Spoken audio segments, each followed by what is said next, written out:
আমাকে ক্ষমা করবেন, এটা খুব কম সময়ের মধ্যে একই বিষয় নিয়ে করা আমার দ্বিতীয় পর্ব, যেটা সাধারণত আমি করি না, কিন্তু আমার নিজের প্রবণতাকে নিজেকেই ভাঙতে হচ্ছে। তার কারণ কোথাও একটা গিয়ে এটা একটা দাবানলের আকার নিচ্ছে, যেখানে সেই সমস্ত মানুষ যারা খুব একটা রাস্তায় নামেন না, যারা খুব সহিষ্ণু হন, সেই সমস্ত গ্রামের মহিলারা পর্যন্ত ক্ষোভে ফেটে পড়ছেন এবং তারা বলছেন যে সমস্ত তথ্য জমা দেওয়ার পরেও এই যাচাই প্রক্রিয়া বা ভেরিফিকেশন নিয়ে আমাদের সঙ্গে তারিখ পে তারিখ খেলা হচ্ছে এবং তার জেরে মাসের পর মাস পেরিয়ে যাচ্ছে, কিন্তু যে টাকাটা তৃণমূলের আমলে সময় মতো আমরা পেয়ে যেতাম সেই টাকাটা আমাদের আটকে রাখা হচ্ছে এখন। সেই সরকারের আমলে, আগের সরকারের আমলে জল ছিল না, কল ছিল না, রাস্তা ছিল না, কিন্তু এইটুকু ছিল, সরকার এইটুকু দিত, সরকার এইটুকুই দেয়। এই সরকারের আমলে জল আছে, কল আছে, রাস্তা রাজপথ হয়ে গেছে এমনটাও নয়, কিন্তু তারই সঙ্গে সরকারের সঙ্গে ডিরেক্ট লিঙ্ক যে টাকাটার, সেই টাকাটা, সেই অভাবের টাকা, সেই দরকারের টাকা, সেই টাকাটা দিচ্ছে না, সেই টাকাটা আটকে রাখা হয়েছে। আমি আবারও বলছি, দরকারের টাকা, কারণ যাদের দরকার নেই, যাদের পাওয়ার কথা নয়, তাদের এই সরকার দিচ্ছে না। বিজেপির সরকার অলরেডি আগে থেকে এমন শর্ত রেখে দিয়েছে যেখানে সেই সমস্ত লোকজন টাকা পয়সা পাবেন না এবং তাদের নাম বাদ হয়ে গেছে। এটা সরকারের তরফ থেকেই দাবি করা হচ্ছে। তার মানে এখন যারা টাকাটা পাচ্ছেন না তাদের দরকার, তারা যোগ্য, কিন্তু তারপরেও এই দরকারের টাকাটা তারা পাচ্ছেন না। আমি সাধারণত যুক্তি দিয়ে কথা বলতে ভালোবাসি। একটা বিষয় নিয়ে আমি কথা বলি, আপনাদের সামনে কিছু কথা রাখি, তারপর আবার অন্য বিষয়ের দিকে চলে যেতে হয়, অনেক কিছু রয়েছে কথা বলার মতো, তারপর ফলো আপের প্রয়োজন হলে সেই বিষয়টায় আবার ফিরে আসতে হয়। আমি এত তাড়াতাড়ি একই বিষয়ের উপরে দুটো পর্ব করি না, কিন্তু আমি কিছুদিন আগেই অন্নপূর্ণা ভাণ্ডার নিয়ে একটা পর্ব করেছিলাম। সেখানে বিভিন্ন যে ত্রুটি বিচ্যুতি হচ্ছে সেগুলো কি, কেন, মানুষের মধ্যে কিভাবে ক্ষোভ বাড়ছে, কেন বাড়ছে, সেই নিয়ে আমি কথা বলেছিলাম এবং সেই পর্বে বেশ কিছু কমেন্ট পড়েছিল। আমি ভিডিওর নিচের সেই কমেন্টগুলো পড়ি। আমি জানি আপনারা যারা আমাকে অনেকদিন ধরে জানেন, আমার পর্ব অনেকদিন ধরে দেখছেন, তারা আমার বিষয়ে এই কথাটা জানেন। সেখান থেকে দুটো কমেন্ট আমি আপনাদের পড়ে শোনাবো। দুটো কমেন্ট আমি আপনাদের পড়ে শোনাতে চাই এবং সেই দুটো কমেন্ট পড়ার পরে আমি একটা প্রশ্ন রাখবো। প্রথম কমেন্ট, একজন ভদ্রমহিলা কমেন্টটা করেছেন, আমি নাম নেব না, আমি নামটা বলছি না, আপনারা চাইলে খুঁজে বের করে দেখতেই পারেন, সেই ভিডিও কমেন্ট সবই রয়েছে। তিনি লিখছেন, আমরা কর্মহীন মহিলা গৃহবধূ, তবু ১৫০০ টাকায় নিজের শখ অল্প অল্প করে পূরণ করে ফেলতাম। কখনো বাচ্চাকে বাইরে নিয়ে গিয়ে খাইয়ে বলতাম, এটা আমার টাকায় খেলি। জীবনে পড়াশোনা শিখে রাজনীতির শিকার হয়ে চাকরি করতে পারিনি। কাউকে দোষ দেব না, দোষ দিয়েছি নিজেকে। দেখুন, এই যে অন্নপূর্ণা ভাণ্ডার বা লক্ষ্মীর ভাণ্ডার যখন প্রথম চালু করা হয়েছিল তখন না একটা অদ্ভুত বিষয় ছিল।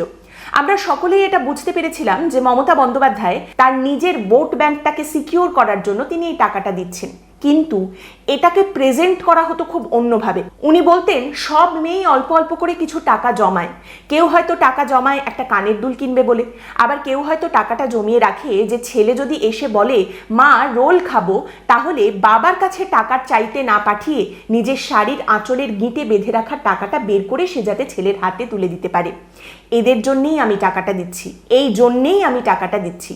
এই গোটা বিষয়টার একটা ইমোশনাল অ্যাপিল ছিল, একটা আবেগের জায়গা ছিল। এটার জন্য কখনো সেই মহিলাদের খারাপ ফিল করানো হয়নি। দেখুন, ক্ষমতায় আসার আগে একটা সময় বিজেপি এবং বামেরাও এই ভাতা দেওয়া নিয়ে কিন্তু কটাক্ষ করেছে, ভাতা, ভিক্ষা, এই সমস্ত কিছু তারা বলেছে। তারপর খুব অল্প সময়ের মধ্যে তারাও আবার সিধে হয়ে গেছে, তাদেরও এখানে ফিরে আসতে হয়েছে। বিজেপি কি বলতো ক্ষমতায় আসার আগে, যে এইটুকু টাকায় চলে না, এই যে তৃণমূল কংগ্রেসের সরকার যে টাকাটা দেয়, এইটুকু টাকায় মা বোনেদের কি হবে, আমরা আসলে আরো বেশি টাকা দেব, আরেকটু বেশি টাকা আপনাদের দেব। এই যে কথাটা উনি লিখেছেন, কখনো বাচ্চাকে বাইরে নিয়ে গিয়ে খাইয়ে বলতাম এটা আমার টাকায় খেলি, এই যে লাইনটা, এটার মধ্যে না একটা আত্মাভিমানের জায়গা আছে, একটা আবেগের জায়গা আছে। আমি সবাইকে একগতে ফেলতে চাই না, কিন্তু অনেক সময় এই স্বামী, শ্বশুর বাড়ি, বাপের বাড়ি, শ্বশুর শাশুড়ি, বাবা মা দাদা, তাদের কাছে হাত পেতে টাকা চাওয়ার একটা কুণ্ঠাবোধ, একটা লজ্জা আছে, কম হলেও আছে। সেখান থেকে বেরিয়ে একটা টাকা পাওয়া এবং সেই টাকায় নিজের সন্তানকে খাইয়ে এই কথাটা বলা যে এইটা আমার টাকায় খেলি, আমি আমার সন্তানকে টাকা দিয়ে খাওয়াতে পারলাম, এটার একটা আলাদা আবেগ আছে। আমার ঠাকুমার হাতে এখন খুব বেশি টাকা থাকে না, কখনো বাবা মা দেন, কখনো আমি গেলে হাতে কিছু গুজে দিয়ে আসি। তারপর আবার যখন আমি যাই তখন ঠাকুমা ফোকলা দাঁতে হাসতে হাসতে বলেন, এই দেখ আমি টাকা দিয়ে না তোর জন্য কটকটি আর চিনেবাদাম এনে রেখেছি। আমার বাবার বয়স 50-এর শেষের দিকে আর আমার ঠাকুমা 80-র ওপরে। এই আবেগটা যদি আপনি বুঝতে পারেন, এই আবেগটাকে যদি আপনার মিথ্যে মনে না হয়, তাহলে আপনি এটাও বলতে পারেন না যে কোথায় তোমার টাকা, সরকারের টাকা তো, সরকার টাকা দিচ্ছে সেই টাকায় ছেলেকে খাইয়ে নিজের টাকা বলছো। হ্যাঁ, দেখুন বিষয়টা হচ্ছে এই সরকার সবাইকে টাকা দিচ্ছে না, অলরেডি শর্ত করা আছে যেখানে সবাই পাবে না। আগের সরকারের মতো সবাই ওই লোকজন যারা এসে গাড়ি থেকে নেমে লাইনে দাঁড়িয়ে টাকা নিতেন সেরকম লোকজন পাবেন না, সেই ব্যবস্থা সরকার করে দিয়েছে, এটা সরকার দাবি করছে। কিন্তু তারপরে এই মহিলারাও যদি সেই টাকাটা না পান, তাহলে সেটা সরকারের কাছে কিছু টাকার হিসেব হতে পারে, আপনার কাছে কিছু টাকার হিসেব হতে পারে, কিন্তু তাদের কাছে এটা আত্মাভিমানের হিসেব। এবার আপনি হয়তো বলবেন যে ধুর বাবা, এত তলিয়ে ভাবতে গেলে তো হবে না, আপনি এত তলিয়ে ভাববেন না। বা আপনি বলতে পারেন যে বাবা আপনি তো নাকি কান্না গাইতে বসে গেলেন, আরে পাবে পাবে, সবাই পাবে, এত তাড়াহুড়োর কি আছে, পাবে, সরকার তো বলেছে দেবে। দেখুন, যখন খিদে পায় তখন খাবারটা পেলে ভালো হয়, যখন জ্বর হয় তখন ওষুধটা পেলে ভালো হয়, যখন রোদ থাকে তখন ছায়াটা পেলে ভালো লাগে। আমি আপনাদের বলেছিলাম দুটো কমেন্ট পড়ে শোনাবো, দ্বিতীয় কমেন্টটা পড়ি এবার। তিনি লিখছেন, দিদি ভাই আমি একজন বিজেপির সমর্থক হয়ে বলছি, আমারও ঠিক একই কথা বলে আসছি, সেই সবাইকে আইনের অধীনে আনা হোক। এবার হতেই পারেন ব্যক্তিগতভাবে যে কেউ যে কোনো দলের যে কোনো রাজনৈতিক মতাদর্শের সমর্থক হতে পারেন, কিন্তু এর পরে তিনি যে কথাগুলো লিখেছেন সেগুলো একটু মন দিয়ে শুনবেন। আর অন্নপূর্ণা ভান্ডার, আমার বউকে মেয়েকে বলেছি ভুলে যেতে, কারণ হলো আমাদের মতন মানুষ সরকারের কাছে বড় লোক। আমি কাজ করতে পারি না, আমার মাসে ঔষধ লাগে 3000 টাকার। আগে রাজমিস্ত্রি কাজ করতে গিয়ে দোতলা থেকে পড়ে কোনো রকম ভেঙে চুরে পড়ে আছি। আমার বউয়ের কথা বাদ দিলাম, আমার বড় মেয়ের স্বামী মারা গেছে, সে আমার নাতনিকে নিয়ে আমার কাছে আছে, সেই মেয়েটি পেল না। আমার ছেলে একটা কাজ করে তাই কোনো রকম ভাবে বেঁচে আছি। আসল কথা হলো গরিবের কথা কেউ ভাবে না। যাই হোক, সরকারের সিদ্ধান্ত মেনে নিতে হবে। জয় শ্রীরাম। ইনি কিন্তু রাগ করেননি, খারাপ লেগেছে, কষ্ট পেয়েছেন। সরকার বা ক্ষমতা সবকিছুকেই ক্ষোভের নজর থেকে দেখে, সবকিছুকেই একই নিক্তিতে মাপে। এই ভদ্রলোকের কিন্তু বিজেপির ওপরে কোনো রাগ নেই, বিজেপির সরকারের ওপরেও কোনো রাগ নেই, শুধু একটা খারাপ লাগা রয়েছে। উনি কিন্তু নিজের কথা শুরু করেছেন নিজের আনুগত্যের কথা বলে এবং নিজের কথা শেষ করেছেন জয় শ্রীরাম বলে, তার কিন্তু রাগ নেই।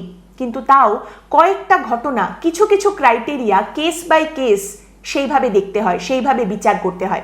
যেমন একটা কথা আছে, সব দিন কাহারও সমান নাহি যায়। একটা সময় বিজেপির হেডকোয়ার্টার পশ্চিমবঙ্গের বুকে টিম টিম করে আলো জ্বলতো সেখানে, আর তৃণমূল কংগ্রেসের অফিস একেবারে গম গম করতো, লোকে ভর্তি। এখন আপনি ছবিটা দেখুন, সেটা কিন্তু উল্টে গেছে, সম্পূর্ণ উল্টে গেছে। সেই রকমই একজন মানুষ, তার যখন ক্ষমতা ছিল, যখন সামর্থ্য ছিল, সম্ভব হয়েছে, তিনি কাজ করেছেন, হয়তো 3টে ঘর বানিয়েছেন, একটা জিনিস কিনেছেন, সেই জিনিসটা হয়তো এখন আর ঠিক করে কাজই করে না। একটা ফ্রিজ, সেই ফ্রিজে হয়তো জল এখন আর ঠান্ডাই হয় না, কিন্তু তবু মনের মধ্যে একটা শান্তি আছে যে আমি ফ্রিজটা তো কিনেছি। আর তারপর যখন এই রকম একটা পরিস্থিতিতে তিনি পড়ে যান, এই রকম একটা দিন আসে, তখন কি হবে? আপনি বলবেন প্রতিবন্ধী ভাতা নিন, প্রতিবন্ধী ভাতাটা নিতে যাচ্ছেন না কেন, ওই ভাতাটা নিন। আচ্ছা, ওই ভাতাটা একদম ঠিক ঠিক পাওয়া যাচ্ছে? আপনি ঠিক জানেন, একদম ঠিক ঠিক হয়তো জানেন না, সেই জন্যই বলছেন। আমি সরকারের সঙ্গে সংঘাতে যাচ্ছি না, আমি একবারও এই কথাটা বলছি না যে সরকার কাউকে দেয়নি, কেউ পায়নি টাকাটা, কিংবা আমি এটাও বলছি না যে সরকারের নিশ্চয়ই এখানে কোনো একটা অসৎ উদ্দেশ্য রয়েছে সেই কারণে টাকাটা দিচ্ছে না। কিন্তু এইটা একটা পলিটিক্যাল ফাইটই নয়, এটা একটা অন্য বিষয়ের লড়াই হয়ে যাচ্ছে।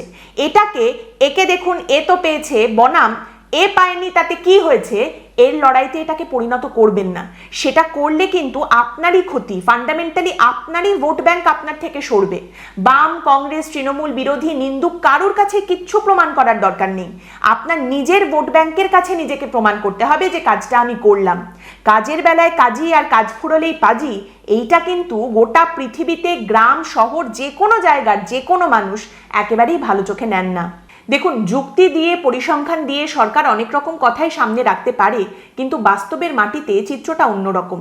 বাঁকুড়া, পুরুলিয়া, দুর্গাপুর, আসানসোল, মালদা, একের পর এক জায়গায় দেখতে পাওয়া যাচ্ছে মহিলারা ক্ষোভে ফেটে পড়ছেন। একটাই তাদের বক্তব্য, তাদের পাওয়ার কথা, তারা যোগ্য, তারা সমস্ত তথ্য জমা দিয়েছেন, সেগুলো যাচাই হয়েছে, কিন্তু তারপরেও অ্যাপ্রুভড হচ্ছে না, তারা টাকা পাচ্ছেন না। যেমন ধরুন বালুরঘাটে মহিলারা ক্ষোভে ফেটে পড়েছেন এসডিও অফিসের সামনে, সেখানে তারা বিক্ষোভ দেখিয়েছেন, পাথর ছুঁড়েছেন, সেখানে তারা ভাঙচুর করেছেন। তারপর ডিএম অফিসের সামনে গিয়ে তারা বিক্ষোভ দেখিয়েছেন, রাস্তায় বসে পড়ে অবরোধ করেছেন, কিন্তু তারপরেও তারা কোনো সদুত্তর পাননি, কোনো উত্তর পাননি এত কিছুর পরেও। এবার এইখানে আশা করি আপনি নিশ্চয়ই এটা বলবেন না যে এরা সকলে টুকরে টুকরে গ্যাংয়ের লোক বা কাশ্মীর থেকে ট্রেনিং নিয়ে এসেছে। আশা করি এইটুকু সুমতি অন্তত রয়েছে। কি বলছেন এই মহিলারা, তাদের বক্তব্যটা কি?